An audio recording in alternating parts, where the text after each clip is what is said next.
বয়স ১০০। নাম কর্ণচন্দ্র দেববর্মা। বাড়ি কমলাসাগর বিধানসভা দক্ষিণ মধুপুর পঞ্চায়েতের ৩ নং ওয়ার্ড মাখন সর্দার পাড়া এলাকায়।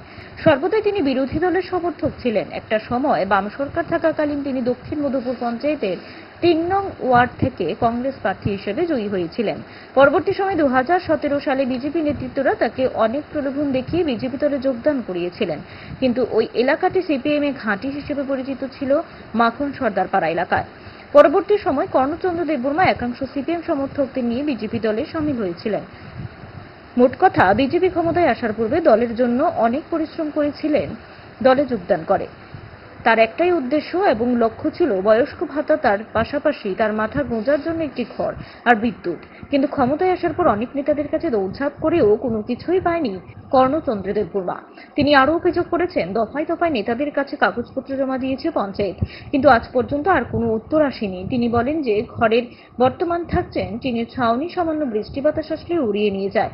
তার ঘরের পাশে একটি বিদ্যুতের খুঁটি দিয়েছিল ১ বছর পূর্বে, কিন্তু আজ পর্যন্ত বিদ্যুতের আলো আসেনি।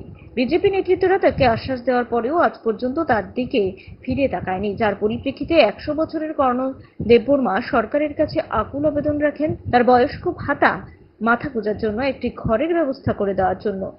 এক প্রকার তিনি খুব উগরে দেন নেতাদের প্রতি। মইল আমার কর্ণচন্দ্র দেববর্মা। সর্বপ্রথম আমি এই বিজেপি করতাম ২০১৭ সাল। এই নোয়াবাড়িতে মিটিং করলাম। আমি বিজেপির মিটিং করাতে নারায়ণ চৌধুরী, হরিশঙ্কর তারা অবাক লাগছে। নোয়াবাড়ি এত সিপিএম এর গাটি, কেমনে বিজেপির এত লোক সংখ্যা হইল। এখন আপনি কি চান? আপনার কি নাই? এখন আমার কথা হইল, আমার একটা গড়ের দরকার। আমি চাকরির যোগ্যতা না, আমি একটা গড় পাইলে সন্তুষ্ট হই এবং আমার বার্ধক্য ভাতা। সিপিএম আমলে আপনার রেশন কার্ড কার্ডটা দিছে, এখন হয়েছে নি রেশন কার্ড? না, এখনো হই নাই। বিজেপি আওয়ার আগে কিতা কষ্ট দিব, বাতা দিব কইছিল। নেতারা বলছে বিজেপি ক্ষমতা আসলে পরেই আমনেতা আগে আমরা ব্যবস্থা কইরা দিমু। এই ব্যবস্থা কইরা দিব কইয়া এখন তো আমার চিনিই না। কোন পঞ্চায়েত আপনি? দক্ষিণ মধুপুর পঞ্চায়েত। বয়স কত আপনার? ১০০।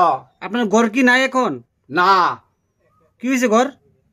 গড় আছে টিনের চাপড়া, কোন রকম। বৃষ্টি পড়ে? বৃষ্টি পড়তো না, তিন দুলা। আপনার বিদ্যুৎ কারেন্ট আছে নি? হ্যাঁ, কারেন্ট আছে? বিদ্যুৎ কারেন্ট নাই, খুঁটি বয়ে রাখছে ১ বছর হইছে, এখনো কোনো খবর নাই। এখন আমার তো কি চাইব, আমি চাই এখন আমার বার্ধক্য ভাতা আর একটা গড়। পঞ্চায়েত থেকে কি বলছে? পঞ্চায়েত থেকে তারা কইল আপনি গড় পাইব। কোন দিনে তো আবার ফুটু টুটু তুইলে গেছে, গড় পাইব কইয়া, এখনো তো কোনো খবর হইল না। বিশালগড় থেকে নিজস্ব প্রতিনিধি রিপোর্ট, অমর বার্তা।